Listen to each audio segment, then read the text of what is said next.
ಆಕಾಶವಾಣಿ ಮಂಗಳೂರು.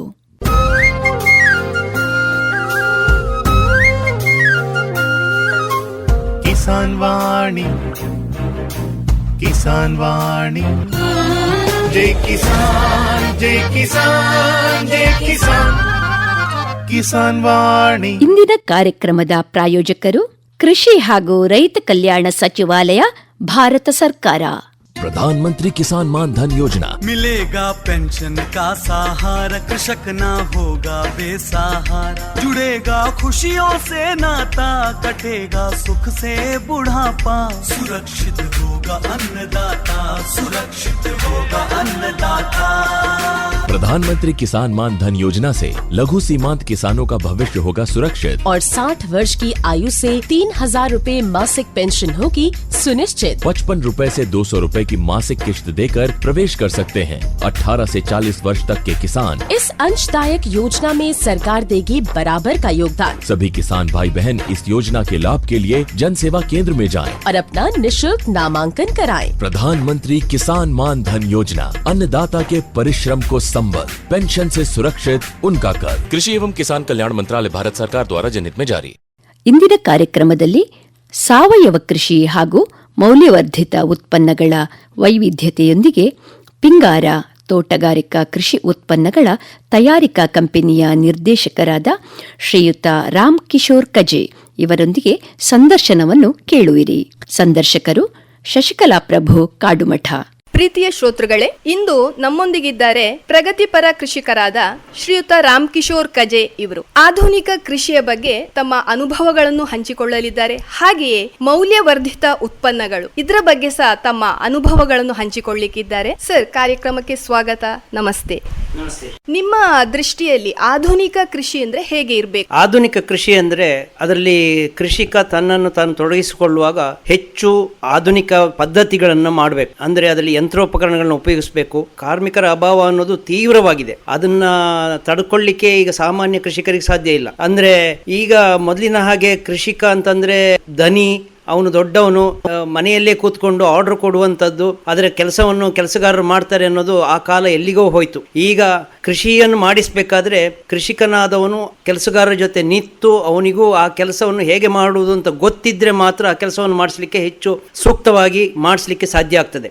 ಆ ರೀತಿ ಮಾಡಿಸುವಾಗ ಕೆಲಸಗಳು ಬೇಗ ಆಗ್ತದೆ, ಒತ್ತಡ ಕಡಿಮೆ ಆಗ್ತದೆ, ಕೃಷಿಕ ನೆಮ್ಮದಿಯಿಂದ ಇರ್ಲಿಕ್ಕೆ ಸಾಧ್ಯ ಆಗ್ತದೆ. ಈ ದೃಷ್ಟಿಯಿಂದ ನೀವು ಆಧುನಿಕ ಕೃಷಿಯನ್ನು ಇನ್ನೂ ಅಭಿವೃದ್ಧಿಪಡಿಸ್ತಾ ಇದ್ದೀರಾ. ಇದರಲ್ಲಿ ನಿಮ್ಗೆ ಈಗ ನೀವು ಮೌಲ್ಯವರ್ಧಿತ ಉತ್ಪನ್ನಗಳು ಅಂತ ಹೇಳಿದ್ರಿ, ಇದರ ಬಗ್ಗೆ ಒಂದು ಅನುಭವಗಳನ್ನು ಹಂಚಿಕೊಳ್ಬಹುದಾ ಸರ್? ಈ ಮೌಲ್ಯವರ್ಧಿತ ಉತ್ಪನ್ನಗಳು ಅಂತಂದ್ರೆ ಹಲವಾರು ಉತ್ಪನ್ನಗಳನ್ನು ಮಾಡುವಂತ ವಿಷಯಗಳು ಇರ್ತದೆ. ಯಾಕೆಂದ್ರೆ ಈಗ ನಾನು ಒಂದು FPO ಅಧ್ಯಕ್ಷನಾಗಿದ್ದೇನೆ, ಪಿಂಗಾರ ರೈತ ಉತ್ಪಾದಕ ಕಂಪನಿಯ ಅಧ್ಯಕ್ಷನಾಗಿದ್ದೇನೆ.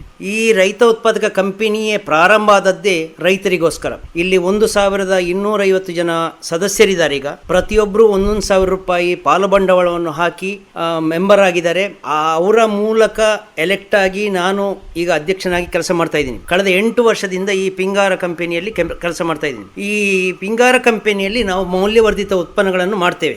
ಮುಖ್ಯವಾಗಿ ಹಲಸಿನ ಮೌಲ್ಯವರ್ಧಿತ ಉತ್ಪನ್ನಗಳು ಹಾಗೂ ಬಾಳೆಕಾಯಿಯ ಮೌಲ್ಯವರ್ಧಿತ ಉತ್ಪನ್ನಗಳನ್ನು ಮಾಡ್ತಾ ಇದ್ದೀವಿ. ಇದು 2018ರಿಂದ ಪ್ರಾರಂಭ ಮಾಡಿದ್ವಿ. ಪಿಂಗಾರದಲ್ಲಿ ಪ್ರಾರಂಭದಲ್ಲಿ ಸಣ್ಣದಾಗಿ ಪ್ರಾರಂಭ ಮಾಡಿದ್ದು, ಕೇವಲ ಒಂದು 20 ಲಕ್ಷ ರೂಪಾಯಿ ಬಾಲ್ಬಂಡವಾಳವನ್ನು ಉಪಯೋಗಿಸಿಕೊಂಡು ಅದಕ್ಕೆ ತೊಡಗಿಸಿಕೊಂಡದ್ದು. ಮೆಷಿನರಿಗಳನ್ನು ಹಾಕಿದ್ದೇವೆ. ಬೇರೆ ಬೇರೆ ಮೆಷಿನರಿಗಳನ್ನು ಹಾಕಿ ಕೆಲಸವನ್ನು ಸುಲಭ ಮಾಡಿಕೊಂಡು ಹಲಸನ್ನು ರೈತರಿಂದ ಖರೀದಿ ಮಾಡಿ ಅಲ್ಲಿ ನಾವು ಕಿಲೋಯಿಗೆ 5 ರೂಪಾಯಿಗೆ ಹಲಸನ್ನು ಖರೀದಿ ಮಾಡ್ತೇವೆ, ಅಥವಾ ಅದು ಇಡೀ ಹಲಸಿಗೆ ಕಿಲೋಯಿಗೆ 5 ರೂಪಾಯಿಗೆ ಖರೀದಿ ಮಾಡ್ತೇವೆ.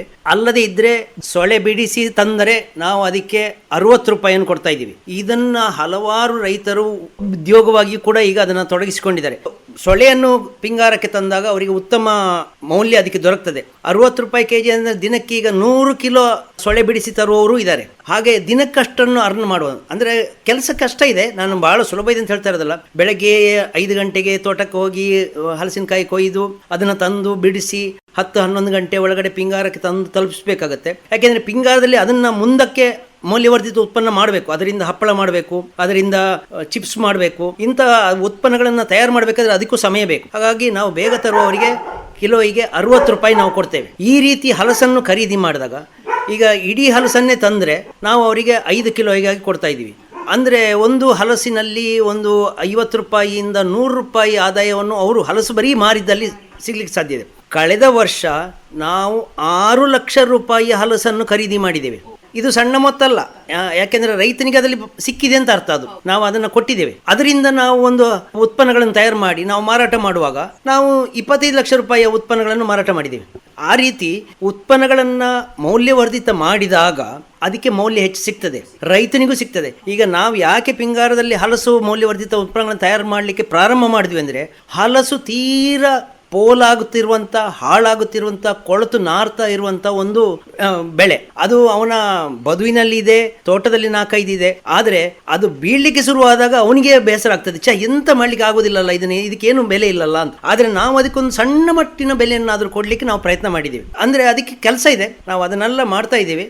ಅದರಿಂದಾಗಿ ನಮಗೆ ಒಳ್ಳೆ ಹೆಸರು ಕೂಡ ಬಂದಿದೆ. ಪಿಂಗಾರದ ಉತ್ಪನ್ನಗಳು ಅಂದರೆ ಅದು ಬಹಳ ಶ್ರೇಷ್ಠವಾಗಿದೆ. ಯಾಕೆಂದರೆ ಅಲ್ಲಿ ನಾವು ಯಾವುದೇ ಅಡಲ್ಟ್ರೇಷನ್ ಅಂದರೆ ಕಲಬೆರಕೆ ಮಾಡೋದಿಲ್ಲ, ಯಾವುದೇ ಕೆಮಿಕಲ್ಸ್ ಯೂಸ್ ಮಾಡೋದಿಲ್ಲ, ಪ್ರಿಸರ್ವೇಟಿವ್ ಹಾಕೋದಿಲ್ಲ, ಶುದ್ಧವಾದ ಹಲಸಿನದಲ್ಲೇ ನಾವು ಮಾಡುವಂಥದ್ದು. ಎಲ್ಲಿ ಕೂಡ ನಾವು ಅದರಲ್ಲಿ ಕ್ವಾಲಿಟಿಯಲ್ಲಿ ಕಾಂಪ್ರಮೈಸ್ ಮಾಡಿಕೊಂಡು ಕಳಪೆ ಮಟ್ಟದ್ದು ಮಾಡಿ ಬೇಗ ದುಡ್ಡು ಮಾಡುವ ವ್ಯವಹಾರಕ್ಕೆ ನಾವು ಹೊರಟೇ ಇಲ್ಲ. ಯಾಕೆಂದರೆ ಇದೊಂದು ರೈತರ ಕಂಪನಿ, ಅದೊಂದು ಹೆಸರು ಗಳಿಸಬೇಕು. ಹೆಸರು ಗಳಿಸಿ ಉತ್ಪನ್ನಗಳು ಚೆನ್ನಾಗಿ ಮಾರಾಟ ಆಗ್ತಿದ್ರೆ ಈ ಉತ್ಪನ್ನವೇ ನಮ್ಮ ಉತ್ಪನ್ನವನ್ನು ಮಾರಾಟ ಮಾಡಿಕೊಡ್ಬೇಕು.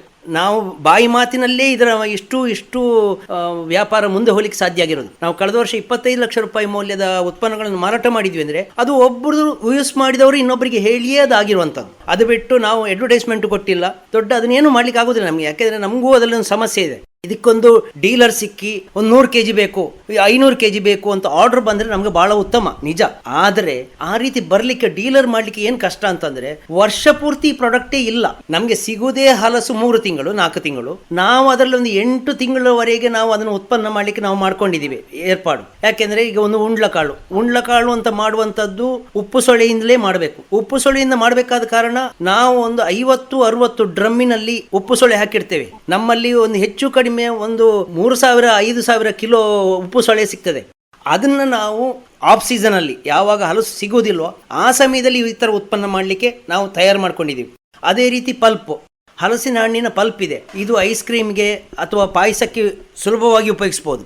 ಆದರೆ ಅದರಿಂದಲೇ ಹಲ್ವಾ ಮಾಡಲಿಕ್ಕೂ ಆಗ್ತದೆ. ಹಾಗಾಗಿ ನಾವು ಆಫ್ ಸೀಸನ್ಗಳಲ್ಲಿ ನಾವು ಅದರಿಂದ ಹಲ್ವಾ ಮಾಡಿ ಮಾರಾಟ ಮಾಡ್ತೀವಿ. ಹಾಗಾಗಿ ನಮ್ಮ ಒಟ್ಟು ತಯಾರಿಕಾ ಸಮಯವನ್ನು ನಾವು ಕೇವಲ 3 ತಿಂಗಳಲ್ಲದೆ ಒಂದು 8 ತಿಂಗಳಿನವರೆಗೂ ಮುಂದೆ ತಗೊಂಡೋಗಿದ್ದೀವಿ.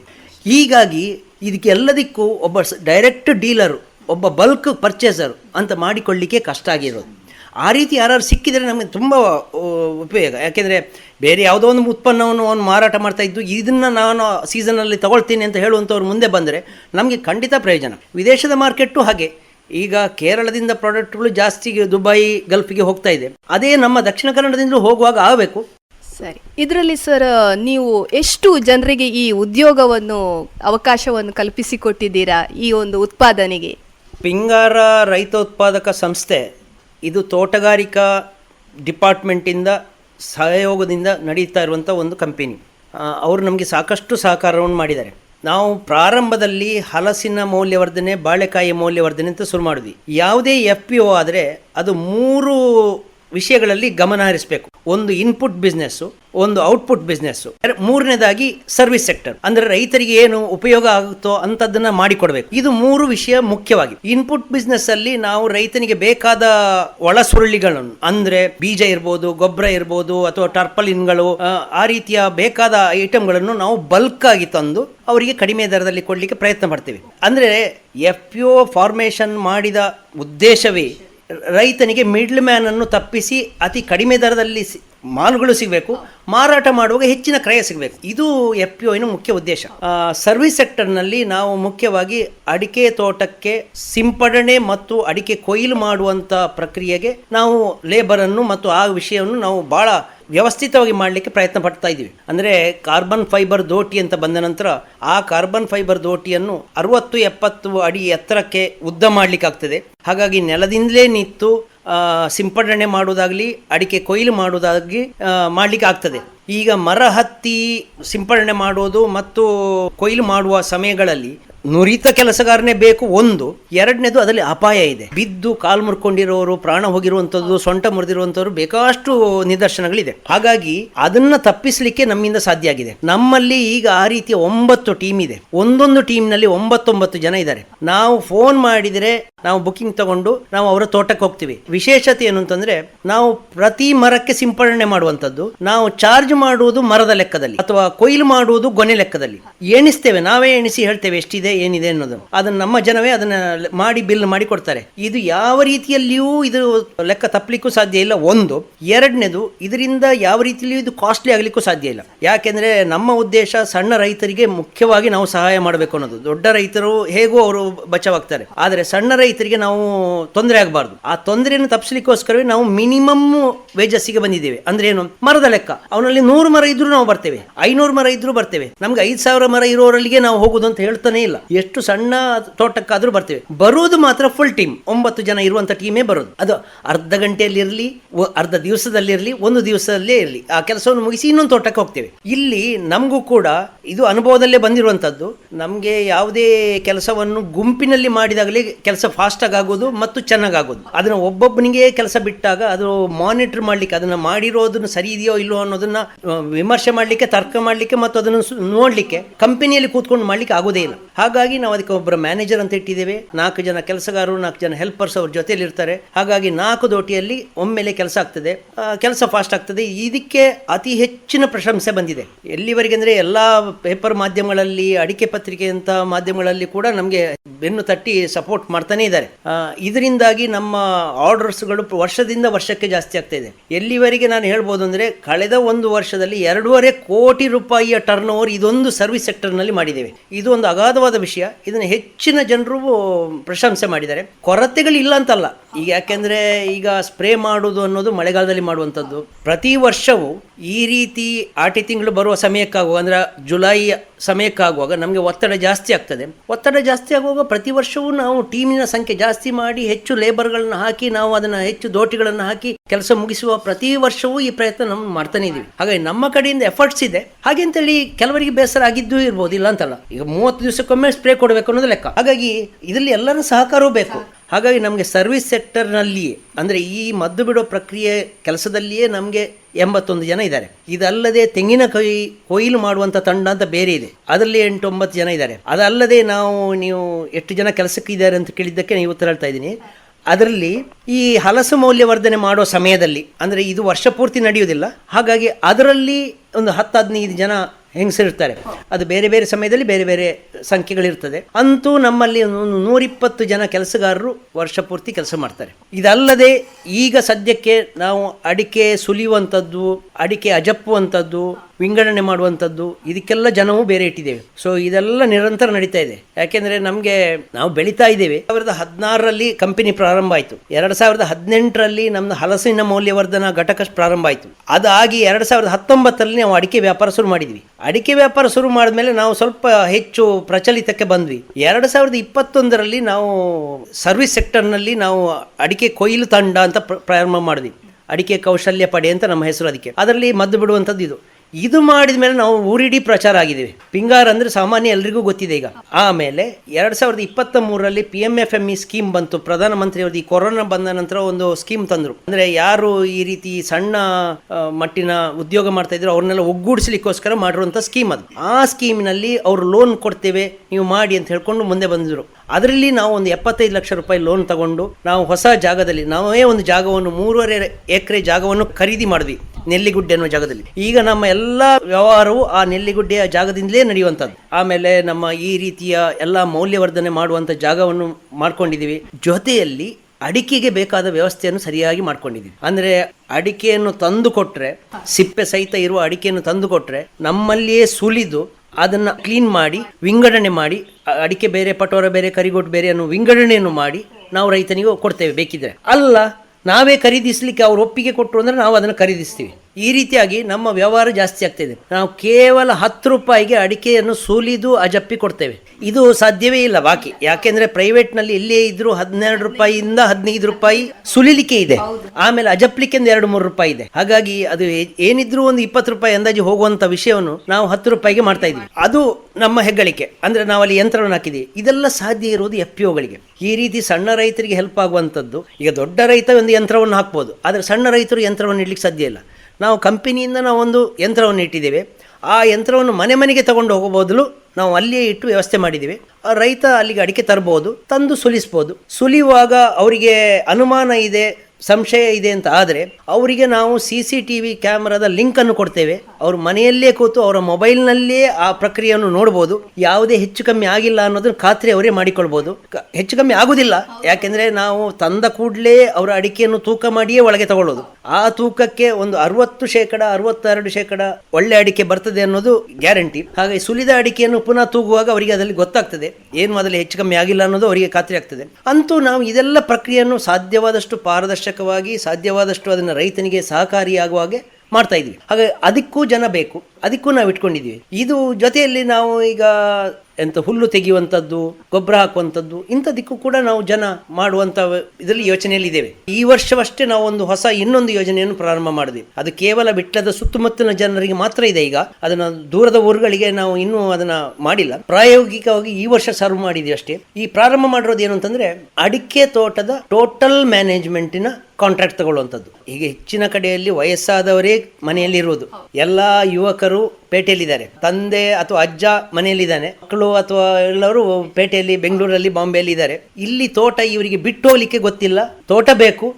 ಹಾಗೆ ಅಲ್ಲಿ ತೋಟ ನೋಡ್ಲಿಕ್ಕೆ ಆಗ್ತಾ ಇಲ್ಲ, ಇಡೀ ಮ್ಯಾನೇಜ್ಮೆಂಟ್ ಮಾಡ್ಲಿಕ್ಕೆ ಆಗ್ತಾ ಇಲ್ಲ. ನಾವು ಅದಕ್ಕೊಂದು ಈಗ ಒಂದು ಯೋಜನೆಯನ್ನು ಹಾಕಿ ನಾವು ಒಂದು ಮಾಡಿದ್ದೇವೆ. ದೊಡ್ಡ ದೊಡ್ಡ ಕೆಲಸಗಳನ್ನು ಮಾತ್ರ ಪಿಂಗಾರ ಮಾಡುವಂಥದ್ದು. ಅಂದ್ರೆ ಜೂನ್ ತಿಂಗಳಿಂದ ಪ್ರಾರಂಭ ಆಗ್ತದೆ ಈ ಯೋಜನೆ. ಅದರಲ್ಲಿ ಮದ್ದು ಬಿಡುವಂಥದ್ದು ವ್ಯವಸ್ಥಿತವಾಗಿ 3 ಸಲ ಏನಾದರೂ ಮದ್ದು ಬಿಡಬೇಕಾಗ್ಬೋದು. ಮದ್ದು ಬಿಟ್ಟು ಆದ ನಂತರ ಅಕ್ಟೋಬರ್ ಬರುವಾಗ ತೋಟದ ಹುಲ್ಲು ತೆಗಿಬೇಕು, ತೋಟದ ಹುಲ್ಲು ತೆಗೆಯುವಂಥದ್ದು. ಆಮೇಲೆ ಅದಕ್ಕೆ ಗೊಬ್ಬರ ಹಾಕಬೇಕು, ಗೊಬ್ಬರ ಹಾಕುವಂಥದ್ದು. ಆಮೇಲೆ ಕೊಯ್ಲು ಬರ್ತದೆ. ಕೊಯ್ಲು ಬಂದಾಗ ಒಂದು 4 ಕೊಯ್ಲು ಮಾಡಬೇಕು. ಕೊಯ್ಲು ಮಾಡುವುದರ ಜೊತೆಯಲ್ಲಿ ಕೊಯ್ಲಿನ ಮಾಡಿದ ಅಡಿಕೆಯನ್ನು ಅಂಗಳಕ್ಕೆ ಸಾಗಿಸಬೇಕು.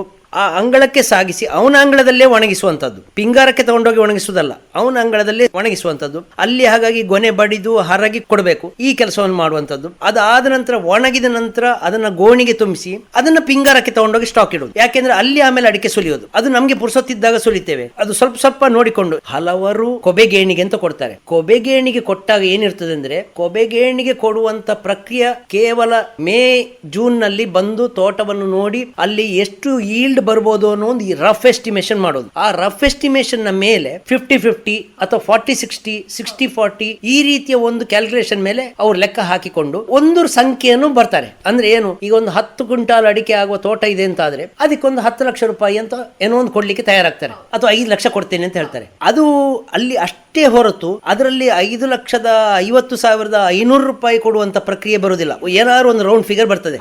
ಅದು ಯೂಶಲಿ ಹಾಗೆ ಬರೋದು. ಒಂದು 5 ಲಕ್ಷ ಕೊಡ್ತೇನೆ, 6 ಲಕ್ಷ ಕೊಡ್ತೇನೆ ಅಂತ ಏನೋ ಒಂದು ಬರ್ತದೆ ಮಾತು. ಅಷ್ಟು ಬಂದಾಗ ಅದರಲ್ಲಿ ಹೆಚ್ಚು ಕಮ್ಮಿ ಏನೇ ಇದ್ರೂ ಲೆಕ್ಕಾಚಾರ ಇಲ್ಲ, ಅಲ್ಲಿಗೆ ಮುಗೀತು. ಆವಾಗ ಏನ್ ಮಾಡ್ತಾನೆ, ಕೊಯ್ದ ಅಡಿಕೆಯನ್ನು ಅವನೇ ತಗೊಂಡೋಗ್ತಾನೆ, ಅವನೇ ಒಣಗಿಸ್ತಾನೆ, ಅವನೇ ಮಾರಾಟ ಮಾಡ್ತಾನೆ. ಇವರಿಗೆ ಏನೂ ಲೆಕ್ಕಾಚಾರ ಇಲ್ಲ. ಇವರಿಗೆ ಆ ದುಡ್ಡು ಕೊಡುವುದು ಮಾತ್ರ ಲೆಕ್ಕಾಚಾರ. ಅದ್ರಲ್ಲಿ ಹೆಚ್ಚಿನ 50% ಅಡ್ವಾನ್ಸ್, 50% ಕೊನೆ ಕೊಯ್ಲಿನಾಗೋ ಕೊಡ್ತೇನೆ, ಹೀಗೆಲ್ಲ ಇರ್ತದೆ. ನಮ್ಮ ಪ್ರಕ್ರಿಯೆಯಲ್ಲಿ ತೀರಾ ವ್ಯತ್ಯಾಸ ಏನು ಅಂತಂದ್ರೆ, ನಾವು ಯಾವುದನ್ನು ಕೂಡ ರಫ್ ಎಸ್ಟಿಮೇಷನ್ ಇಲ್ಲ, ಎಲ್ಲವೂ ಆಕ್ಚುಯಲ್. ಅಲ್ಲಿ ಅಡಿಕೆಗೆ ಮರಕ್ಕೆ ಸ್ಪ್ರೇ ಮಾಡಿದಾಗ ಮರದ ಲೆಕ್ಕದಲ್ಲೇ ಬಿಲ್ ಮಾಡ್ತೇವೆ, ಕೊಯ್ಲು ಮಾಡಿದಾಗ ಗೊನೆ ಲೆಕ್ಕದಲ್ಲೇ ಈಗ ಹೇಗೆ ಉಳಿದವರಿಗೆ ಚಾರ್ಜ್ ಮಾಡ್ತೀವೋ ಹಾಗೆಯೇ ನಾವು ಚಾರ್ಜ್ ಮಾಡ್ತೇವೆ. ಸಾಗಿಸುವುದಕ್ಕೂ ನಾವು ಲೇಬರ್ ಏನು ಖರ್ಚಾಯಿತು ಅದನ್ನ ನಾವು ಲೇಬರ್ ಬಿಲ್ ಮಾಡ್ತೇವೆ. ಹೀಗೆ ಪ್ರತಿಯೊಂದನ್ನು ಮಾಡಿ ಅಡಿಕೆಯನ್ನು ಅವರ ಅಂಗಳದಲ್ಲೇ ಒಣಗಿಸುವಂಥದ್ದು. ಇಲ್ಲಿ ನಾವು ಮುಖ್ಯವಾಗಿ ನಮ್ದೇನಂದ್ರೆ ದೊಡ್ಡ ದೊಡ್ಡ ಕೆಲಸಗಳನ್ನು ಮಾತ್ರ ಮಾಡಬಹುದು. ಸಣ್ಣ ಸಣ್ಣ ಕೆಲಸಗಳು ಅಂದ್ರೆ ದಿನನಿತ್ಯ ಸ್ಪ್ರಿಂಕ್ಲರ್ ಹಾಕುವಂಥದ್ದು, ಪಂಪ್ ಆನ್ ಮಾಡುವಂಥದ್ದು, ಪೈಪ್ ಹೊಡೆದು ಹೋದ್ರೆ ಅದನ್ನು ಸರಿ ಮಾಡುವಂತದ್ದು, ಇಂಥ ಕೆಲಸಗಳಿಗೆ ನಮ್ಮಲ್ಲಿ ಜನ ಇಲ್ಲ. ಅದನ್ನ ಇವ್ರು ಮಾಡ್ಕೋಬೇಕು. ಅಂದ್ರೆ ನಾವು ಮನೆಯಲ್ಲಿ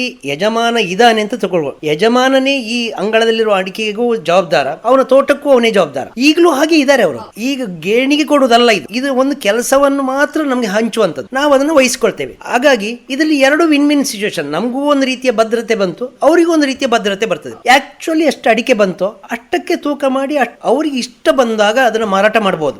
ಅಂದ್ರೆ ಅದನ್ನ ಅದನ್ನು ಮಾರ್ಚ್ ಒಳಗಡೆ ಮಾರಬೇಕು ಅಂತಿಲ್ಲ. ಹಳೆ ಅಡಿಕೆ ಮಾರಿ ಎಷ್ಟು ಸಮಯ ಬೇಕಾದ್ರೆ ನೀವು ಮಾಡಿ, ನೀವು ಉಳಿದವ್ರ ರೀತಿಯಲ್ಲಿಯೇ ಸ್ಪೆಕ್ಯುಲೇಟ್ ಮಾಡಿ ಹೈಯೆಸ್ಟ್ ರೇಟ್ ಎಷ್ಟು ಬರ್ಬೋದು ಏನು ಅನ್ನೋದನ್ನು ನೀವು ನೋಡಿಕೊಂಡು ಕೊಡಿ.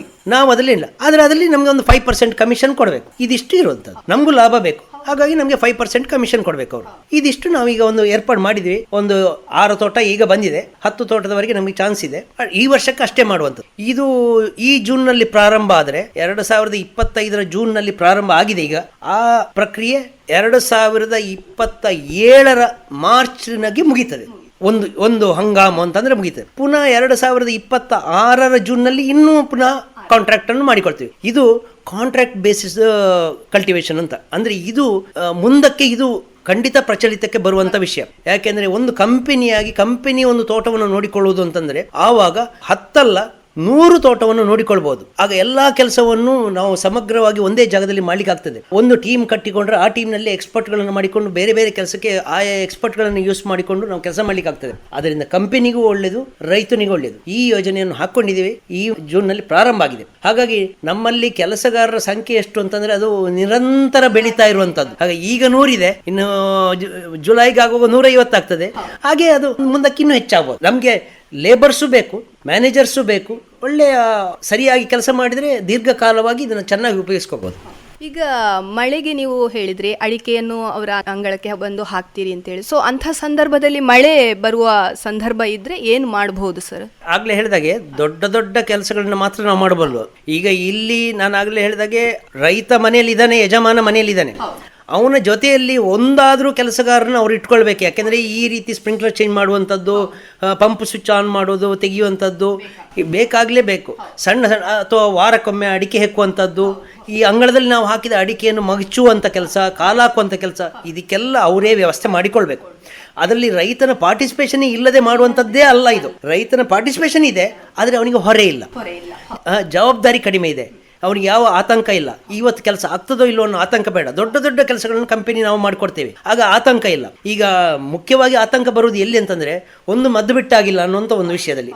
ಎರಡನೇದು ಅಡಿಕೆ ಕೊಯ್ಲಾದರೆ ಕೊಯ್ಲಾಯಿತು, ಅದು ಅಂಗಳಕ್ಕೆ ಬರಲಿಲ್ಲ ತೋಟದಲ್ಲೇ ಇದೆ ಅನ್ನುವಂಥ ಒಂದು ಇರ್ತದೆ. ಈಗ ಅಂಗಳಕ್ಕೆ ಬಂದಿದೆ, ಅಂಗಳದಲ್ಲಿ ಹಾಕಿದ್ದೇವೆ, ಒಂದು ಟರ್ಪಲ್ ಇಳಿಯುವ ಕೆಲಸ, ಅದಕ್ಕೆ ಮುಚ್ಚುವಂಥ ಕೆಲಸ ಅದನ್ನು ಅವರೇ ಮಾಡಬೇಕು. ಯಾಕೆ ಅಂತ ಹೇಳಿದ್ರೆ, ನಾನು ಆಗಲೇ ಹೇಳಿದಾಗೆ ಕೊನೆಯಲ್ಲಿ ಅಡಿಕೆ ಸುಲಿದ ನಂತರ ಅದರ ವಿಂಗಡಣೆ ಮಾಡಿ ಅದರಲ್ಲಿ ಎಷ್ಟಿದೆ ಅಂತ ಲೆಕ್ಕಾಚಾರ ನಾವು ಕೊಡ್ತೇವೆ. ಕೊಡುವಾಗ ಅದರಲ್ಲಿ ಪಟೋರ ಜಾಸ್ತಿ ಬಂದರೆ, ಉಳ್ಳಿಗಡ್ಡೆ ಜಾಸ್ತಿ ಬಂದರೆ ಯಾರಿಗೆ ನಷ್ಟ? ರೈತನಿಗೆ ನಷ್ಟ. ಹಾಗಾಗಿ ಅದನ್ನು ಅವಾಗ ಮಗಚಬೇಕು ಅಂತ ಅವನಿಗೆ ಗೊತ್ತಿದೆ ಈಗ. ಆದರೆ ಅದನ್ನು ನಿರ್ಲಕ್ಷ್ಯವೂ ಮಾಡಬಾರ್ದು. ನಿರ್ಲಕ್ಷ್ಯ ಮಾಡಿದರೆ ನಷ್ಟ ಅವನಿಗಿದೆ, ಕಂಪನಿಗೂ ನಷ್ಟ ಇದೆ, ಇಲ್ಲ ಅಂತಲ್ಲ. ಆದರೆ ನಮಗೆ ಅಷ್ಟಕ್ಕಿಂತ ಜಾಸ್ತಿ ರೈತನಿಗೆ ನಷ್ಟ ಇದೆ. ನಾವು ಒಂದೇ ಕಡೆ ಒಣಗಿಸ್ತೀವಿ ಅಂತ ಹೇಳೋದು, ನಮ್ಮದೇ ಅಂಗಳ ಅಷ್ಟು ದೊಡ್ಡ ಮಾಡ್ತೀವಿ, ನಾವು ಪದವಿನಲ್ಲಿ ಇದು ಮಾಡ್ತೀವಿ, ಅದೆಲ್ಲ ಸಾಧ್ಯವೇ ಇಲ್ಲ. ಹಾಗಾಗಿ ಇದಕ್ಕೆ ಅವರೇ ಮಾಡಬೇಕು. ಯಾಕೆಂದರೆ ಅವರಲ್ಲಿ ಈಗಾಗಲೇ ವ್ಯವಸ್ಥೆ ಇದೆ. ಅದು ಮ್ಯಾನೇಜ್ಮೆಂಟ್ ಸುಲಭ ಆಗಬೇಕಾದ್ರೆ ಅವ್ರವ್ರು ಮಾಡಬೇಕು. ಸಣ್ಣದಾಗಿ ನಾವು ದೊಡ್ಡದನ್ನು ಮ್ಯಾನೇಜ್ ಮಾಡ್ತೇವೆ ಅಂತ ನಾನು ಹೇಳಿದ್ದೆ. ಅದಕ್ಕೋಸ್ಕರವೇ ನಾವು ಅಡಿಕೆಯನ್ನು ಅವರ ಗೋಡೌನಲ್ಲಿ ಇಡ್ತಾ ಇಲ್ಲ. ಯಾಕೆಂದರೆ ಅವರ ಗೋಡೌನಲ್ಲಿ ಅವರ ಅಟ್ಟದಲ್ಲಿ ಇಟ್ಟಾಗ ಅವರಿಗೆ ಆತಂಕ ಮತ್ತು ಜಾಸ್ತಿ. ಅದನ್ನು ಕಾಪಾಡಬೇಕು, ಯಾರು ಬರಬಾರ್ದು ಅಥವಾ ಕಳ್ಳರು ಬರಬಾರ್ದು, ಇಲಿ ಹೆಗ್ಗಣಗಳು ಅದನ್ನು ಮಾಟೆ ಮಾಡಬಾರ್ದು, ಅದನ್ನು ಹಾಳಾಗಬಾರ್ದು, ಪೋಲಾಗಬಾರ್ದು, ಜಾಗೃತಿ ಜಾಸ್ತಿ ಬೇಕು, ಒದ್ದೆ ಆಗಬಾರ್ದು, ಇಂಥದ್ದೆಲ್ಲ ಜಾಸ್ತಿ ಇರ್ತದೆ. ಅದಕ್ಕೆ ಹೇಳಿದ್ದು ನಾನು, ಆ ಪ್ರಕ್ರಿಯೆಯನ್ನು ನಾವು ಪಿಂಗಾರದಲ್ಲಿ ಮಾಡ್ತೀವಿ. ನಮ್ಗಲ್ಲಿ ಗೋಡೌನ್ ಇದೆ ದೊಡ್ಡದು, ನಾವು ಅದಕ್ಕೆ ವ್ಯವಸ್ಥೆ ಮಾಡಿದ್ದೀವಿ, ಇನ್ನೂ ದೊಡ್ಡದು ಮಾಡುವುದಕ್ಕೂ ವ್ಯವಸ್ಥೆ ಇದೆ ಅಲ್ಲಿ. ಹಾಗಾಗಿ ಅದ್ರ ಸಮಸ್ಯೆ ಅಲ್ಲ. ಹಾಗೆ ನಾವು ಅಡಿಕೆಯನ್ನೆಲ್ಲ ನಮಗೆ ತೊಗೊಂಡೋದಾಗ ನಮಗೆ ಪುರುಸೊತ್ತು ಎಡೆಯಲ್ಲಿ ಪುರುಸೊತ್ತು ಸಿಗ್ತದೆ.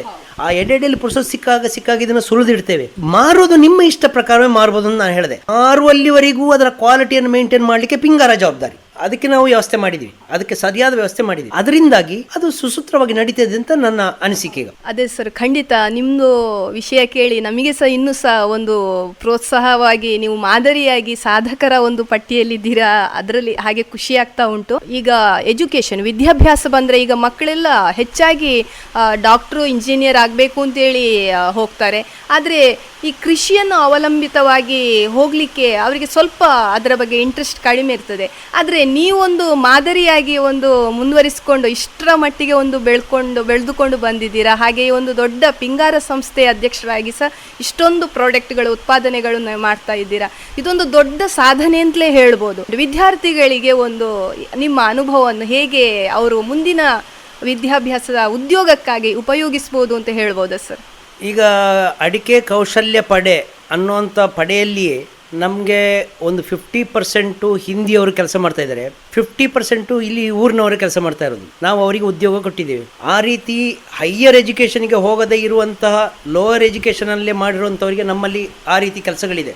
ಇನ್ನು ಮುಂದೆಯೂ ಆ ರೀತಿ ಮ್ಯಾನೇಜರ್ಗಳು ಅದರ ಲೀಡರ್ಗಳು ಆಗುವಂಥದ್ದಕ್ಕೆಲ್ಲ ಅವರಿಗೆ ಅವಕಾಶ ಇದೆ. ಯಾಕೆ ಕಂಪನಿ ಬೆಳೆದಾಗ ನಮಗೆ ರೈತರ ಜೊತೆ ಸಂವಾದ ಮಾಡಿಕೊಂಡು ವ್ಯವಹಾರ ಮಾಡಿಕೊಂಡು ಹೋಗಬೇಕಾದ ವಿಷಯಗಳಲ್ಲಿ, ಅಂದರೆ ಈ ಮ್ಯಾನೇಜರಲ್ ಪೋಸ್ಟ್ಗಳೆಲ್ಲ ನಮಗೆ ತುಳು ಬರುವಂಥವ್ರು, ಕನ್ನಡ ಬರುವಂಥವರೇ ಬೇಕು. ಹಿಂದಿ ಬರುವಂಥವ್ರನ್ನ ನಾವು ಕೆಲಸಗಾರರಾಗಿ ಮಾತ್ರ ಇಟ್ಕೊಳ್ಬಹುದು ಅಷ್ಟೇ ಹೊರತು ಅವರನ್ನು ಈ ಮ್ಯಾನೇಜರಲ್ ಪೋಸ್ಟಿಗೆ ಇಟ್ಕೊಳ್ಳಿಕ್ಕೆ ಆಗೋದಿಲ್ಲ. ಹಾಗಾಗಿ ನಮ್ಮಲ್ಲಿ ಲೋಕಲ್ ವಿಷಯಕ್ಕೆ ನಮಗೆ ಆ ರೀತಿ ಲೋಕಲ್ ಪೀಪಲ್ಲೇ ಬೇಕು, ಅಂಥದ್ದನ್ನ ಅವಕಾಶ ಇದೆ. ನಾನು ಈ ವಿಷಯದಲ್ಲಿ ಹೆಚ್ಚು ಹೇಳಲಿಕ್ಕೆ ಏನೊಂದು ಇಷ್ಟಪಡ್ತೀನಿ ಅಂತಂದರೆ, ಕೃಷಿ ಅನ್ನೋದು ಯಾವತ್ತಿಗೂ ಅದರಲ್ಲಿ ಕೊನೆ ಇಲ್ಲ. ಅದು ಖಂಡಿತ ಅದಕ್ಕೆ ಬೆಲೆ ಇದ್ದೇ ಇದೆ, ಇನ್ನು ಮುಂದೆಯೂ ಬೆಲೆ ಇದೆ. ಇಷ್ಟೆಲ್ಲ ನಗರೀಕರಣ ಆದರೂ ಕೂಡ ಆ ನಗರದಲ್ಲಿ ಇರೋರು ಏನೇ ಇದ್ರೂ ಊಟ ಮಾಡಬೇಕಾದ್ರೆ ತಿನ್ನಬೇಕಾದ್ರೆ ಕೃಷಿ ಅವಲಂಬಿತ ಆಗಲೇಬೇಕು. ಅದು ಆಗದೆ ಸಾಧ್ಯವೇ ಇಲ್ಲ. ಕೃಷಿಯನ್ನು ಬಿಡ್ಲಿಕ್ಕೆ ಸಾಧ್ಯ ಇಲ್ಲ. ಹಾಗಾಗಿ ಕೃಷಿ ಸೆಕ್ಟರ್ನ ಆ ದೃಷ್ಟಿಯಲ್ಲಿ ಹೋಗುವಂಥ ಎಲ್ಲ ವಿದ್ಯಾರ್ಥಿಗಳಿಗೂ ಉಜ್ವಲ ಭವಿಷ್ಯ ಇದೆ, ಖಂಡಿತ ಇದೆ. ಅದನ್ನು ಯಾವ ರೀತಿ ಮಾಡಬೇಕಾದ್ದು, ಈಗ ಇಂಡಿವಿಜುವಲ್ ಆಗಿ ಕೃಷಿ ಮಾಡಬೇಕು ಅಂತ ಹೇಳೋದಲ್ಲ, ಆದರೆ ಈ ರೀತಿ ಕಂಪನಿಗಳನ್ನ ಫಾರ್ಮೇಷನ್ ಮಾಡಿಕೊಂಡು ಕಮ್ಯುನಿಟಿ ಇದರಲ್ಲಿ ಮಾಡಿಕೊಂಡು 4 ಜನ 100 ಜನ ಒಟ್ಟೊಟ್ಟಿಗೆ ಮಾಡುವಾಗ ನಾವು ಅದರಲ್ಲಿ ಹಲವಾರು ಮಿಡ್ಲ್ ಮ್ಯಾನ್ಗಳನ್ನ ಅವಾಯ್ಡ್ ಮಾಡ್ಬೋದು, ಹಲವಾರು ಕೆಲಸಗಳನ್ನ ಸುಲಭ ಮಾಡ್ಬೋದು, ಹಲವಾರು ಮೆಷಿನರಿಗಳನ್ನ ಅಳವಡಿಸ್ಕೊಳ್ಬೋದು. ಒಬ್ಬ ಒಂದು ಮೆಷಿನನ್ನು ಖರೀದಿ ಮಾಡಿ, ಈಗ ಹೆಚ್ಚಿನ ಕಡೆ ಏನಾಗ್ತದೆ ಅಂದರೆ, ಈಗ ತೋಟಗಾರಿಕಾ ಇಲಾಖೆ ಹುಲ್ಲು ತೆಗೆಯುವ ಮೆಷಿನಿಗೆ ಸಬ್ಸಿಡಿ ಕೊಡ್ತದೆ, 50% ಸಬ್ಸಿಡಿ ಇದೆ ಅಥವಾ 10,000 ರೂಪಾಯಿ ಸಬ್ಸಿಡಿ ಇದೆ, ಈ ರೀತಿ ಎಲ್ಲ ಘೋಷಣೆಗಳು ಬರ್ತದೆ. ಒಂದು ಮೆಷಿನನ್ನು ಒಬ್ಬ ತಗೊಂಡು ಅದನ್ನು ಕೇವಲ ಅವನ ತೋಟವನ್ನು ತೆಗೆದಾಗ ಒಂದು 30 ಗಂಟೆಯಲ್ಲಿ ಅವನ ತೋಟ ತೆಗೆದು ಮುಗೀತು ಅಂದರೆ ಮತ್ತೆ ವರ್ಷ ಪೂರ್ತಿ ಅದು ಅಟ್ಟದಲ್ಲಿ ಸುಮ್ಮನೆ ಇರಬೇಕಷ್ಟೇ ಹೊರತು ಅದ್ರ ಕೆಲಸ ಏನೂ ಆಗೋದಿಲ್ಲ. ಅದೇ ಒಂದು ಮೆಷಿನನ್ನು ತಗೊಂಡು ಅವನನ್ನು 10 ತೋಟಗಳಲ್ಲಿ ಅವನು ಹುಲ್ಲು ತೆಗೆಯುವಂಥ ಕಾಂಟ್ರಾಕ್ಟ್ ತಗೊಂಡ, ಇದೊಂದು ಎಕ್ಸಾಂಪಲ್ ಹೇಳಿ ನಾನು. ಆ ರೀತಿ ಒಂದು ಯಂತ್ರಗಳನ್ನು ತಗೊಂಡು, ರೈತನಿಗೆ ಬೇಕಾಗುವಂಥ ಯಂತ್ರಗಳನ್ನು ತಗೊಂಡು ಅದನ್ನು ಸಾರ್ವಜನಿಕವಾಗಿ ಉಪಯೋಗಿಸ್ತಾ ಮಾಡುವಂಥದ್ದು, ಅಥವಾ ಅದಕ್ಕೊಂದು ಲೇಬರ್ ಇಟ್ಟು, ಅದಕ್ಕೊಬ್ಬ ಮ್ಯಾನೇಜರ್ ಇಟ್ಟು, ಅಥವಾ ಅದನ್ನು ಆಪರೇಟರ್ ಇಟ್ಟು ಅದನ್ನು ಬೇರೆ ಬೇರೆ ಬಾಡಿಗೆಗೆ ಕಳಿಸುವಂಥದ್ದು, ಇಂಥದ್ದು ಮಾಡಿದಾಗ ಖಂಡಿತ ಪ್ರಯೋಜನ ಇದೆ. ವಿದೇಶದಲ್ಲಿ ಎಲ್ಲವೂ ದೊಡ್ಡ ದೊಡ್ಡ ಹಿಡುವಳಿದಾರರು, ಸಾವಿರ ಗಟ್ಟಲೆಯಲ್ಲಿ ಎಕರೆ ದೊಡ್ಡ ದೊಡ್ಡ ಮಿಷಿನ್ಗಳು, ಅದರದ್ದು ದೊಡ್ಡ ಟ್ರ್ಯಾಕ್ಟ್ರು, ಅದಕ್ಕೆ ಮದ್ದು ಸ್ಪ್ರೇ ಮಾಡಲಿಕ್ಕೂ ದೊಡ್ಡ ದೊಡ್ಡ ಮಿಷಿನ್ಗಳು. ಹಾಗಾಗಿ ಅಲ್ಲಿ ಕೆಲಸ ಸುಲಭ ಆಗಿದೆ. ಇಲ್ಲಿಯೂ ಆ ರೀತಿ ದೊಡ್ಡ ಮಿಷಿನ್ ಅನ್ನು ಹಾಕ್ಲಿಕ್ಕೆ ಸಾಧ್ಯವೇ ಇಲ್ಲ, ಯಾಕೆಂದ್ರೆ ಟೆರೇನ್ ಆ ರೀತಿ ಇದೆ, ಇಲ್ಲಿ ಏರು ತಗ್ಗುಗಳು ಆ ರೀತಿ ಇದೆ, ಹಾಗಾಗಿ ಅದು ಸಾಧ್ಯವೇ ಇಲ್ಲ. ಆದರೆ ಸಣ್ಣ ಸಣ್ಣ ಮಿಷಿನ್ಗಳನ್ನು ಈ ರೀತಿಯಾಗಿ ಉಪಯೋಗಿಸಬಹುದು, ಅದನ್ನ ಮಾಡ್ಕೊಳ್ಬೇಕು. ಇನ್ನು ಮುಂದಕ್ಕೆ ಈ ರೀತಿ FPOಗಳಿಗೆ, ಈ ರೀತಿಯ ಕಂಪನಿಗಳಿಗೆ ಖಂಡಿತ ಭವಿಷ್ಯ ಇದೆ. ಅದನ್ನ ನಡೆಸ್ಕೊಂಡು ಹೋಗುವಂಥದ್ದಿರೋದು. ಅಲ್ಲಿ ಮುಖ್ಯವಾಗಿ ಪ್ರಾಮಾಣಿಕರು ಬೇಕು. ಅವರು ಪ್ರಾಮಾಣಿಕರ ಕೆಲಸ ಮಾಡಿದಾಗ ಮತ್ತು ಅದಕ್ಕೆ ರೈತ ಸಪೋರ್ಟ್ ಮಾಡಿದಾಗ ತನ್ನ ಭವಿಷ್ಯ ಅಲ್ಲಿದೆ, ನನ್ನ ಭವಿಷ್ಯವನ್ನು ಗಟ್ಟಿ ಮಾಡಲಿಕ್ಕೆ ನೋಡಿದ್ದಾರೆ. ಈಗ ಎಷ್ಟು ಜನ ಕ್ಯಾಂಪ್ಕೋವನ್ನು ಹೊಗಳ್ತಾ ಇಲ್ಲ, ಕ್ಯಾಂಪ್ಕೋ ಇರುವ ಕಾರಣ ನಾವು ಇದ್ದೇವೆ ಅನ್ನೋದು ಎಷ್ಟು ಅಡಿಕೆ ಬೆಳೆಗಾರರು ಹೇಳ್ತಾ ಇಲ್ಲ. ಹಾಗಾಗಿ ಎಂದಿಗೂ ಕುಸಿಯುವುದಿಲ್ಲ, ರೇಟ್ ಎಷ್ಟೇ ಕುಸಿದ್ರೂ ಹೆದರ್ತಾ ಇಲ್ಲ, ಯಾಕೆಂದರೆ ಕ್ಯಾಂಪ್ಕೋ ಇದೆ, ನೋಡ್ಕೊಳ್ತದೆ ಅನ್ನುವಂಥ ಧೈರ್ಯ ಎಲ್ರಿಗೂ ಇದೆ. ಹಾಗಾಗಿ ಅದೇ ರೀತಿ FPOಗಳು ಈಗಲೇ ಹಲವಾರು ಪ್ರಾರಂಭ ಮಾಡಿದ್ದಾರೆ, ಇನ್ನು ಎಲ್ಲರೂ ನಡಿಬೇಕು. ಆ ರೀತಿ ಉತ್ತಮವಾಗಿ ನಡೆಸ್ಕೊಂಡು ಹೋದರೆ ಅದು ಖಂಡಿತ ಒಳ್ಳೆಯದಾಗ್ತದೆ. ಕೃಷಿಗೆ ಖಂಡಿತ ಭವಿಷ್ಯ ಇದೆ, ಅದು ಎಂದಿಗೂ ಅದು ಹೋಗ್ಲಿಕ್ಕೆ ಸಾಧ್ಯವೇ ಇಲ್ಲ. ಮತ್ತು ತೊಡಕುಗಳು ಖಂಡಿತ ಎಲ್ಲ ಕಡೆ ಇದೆ. ಅದನ್ನು ಬಿಟ್ಟು ನಾವು ಪಾಸಿಟಿವ್ ಆಗಿ ತಗೊಂಡೋದಾಗ, ಅದರ ಒಳ್ಳೆಯ ವಿಷಯಗಳನ್ನ ತಗೊಂಡೋದಾಗ ಯಾರೊಬ್ಬರೂ ಇದನ್ನು ಅಲ್ಲಗಲಿಕ್ಕೆ ಸಾಧ್ಯವೇ ಇಲ್ಲ. ಇಷ್ಟರವರೆಗೆ ನಮ್ಮೊಂದಿಗೆ ಇದ್ದು ಪ್ರಗತಿಪರ ಕೃಷಿಕರಾದ ಹಾಗೂ ಸಾವಯವ ಕೃಷಿ, ಆಧುನಿಕ ಕೃಷಿ ಹಾಗೆ ಮೌಲ್ಯವರ್ಧಿತ ಉತ್ಪನ್ನಗಳ ಪಿಂಗಾರ ಸಂಸ್ಥೆಯ ಅಧ್ಯಕ್ಷರಾದ ಶ್ರೀಯುತ ರಾಮ್ ಕಿಶೋರ್ ಸರ್ ನಮ್ಮೊಂದಿಗಿದ್ದು ಇಷ್ಟು ಅನುಭವಗಳನ್ನು ಹಂಚಿಕೊಂಡಿದ್ದಾರೆ. ಇವರಿಗೆ ಧನ್ಯವಾದಗಳನ್ನು ಹೇಳ್ತಾ ಇದ್ದೇನೆ ಸರ್.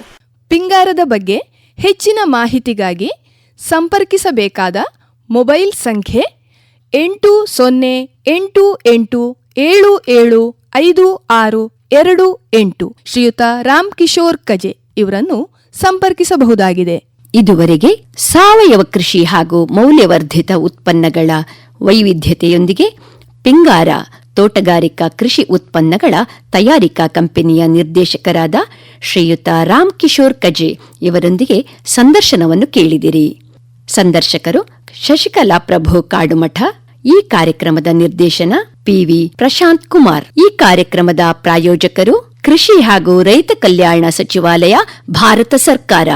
प्रधानमंत्री किसान मान धन योजना। मिलेगा पेंशन का सहारा, कृषक ना होगा बेसहारा। जुड़ेगा खुशियों से नाता, कटेगा सुख से बुढ़ापा। सुरक्षित होगा अन्नदाता, सुरक्षित होगा अन्नदाता।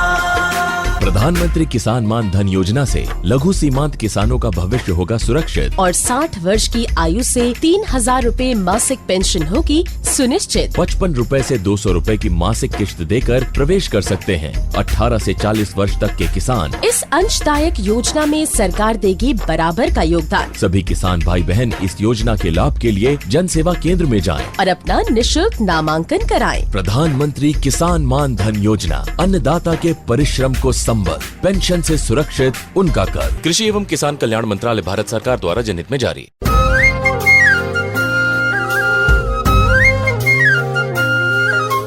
किसान वाणी, किसान वाणी, जय किसान, जय किसान, जय किसान, किसान वाणी।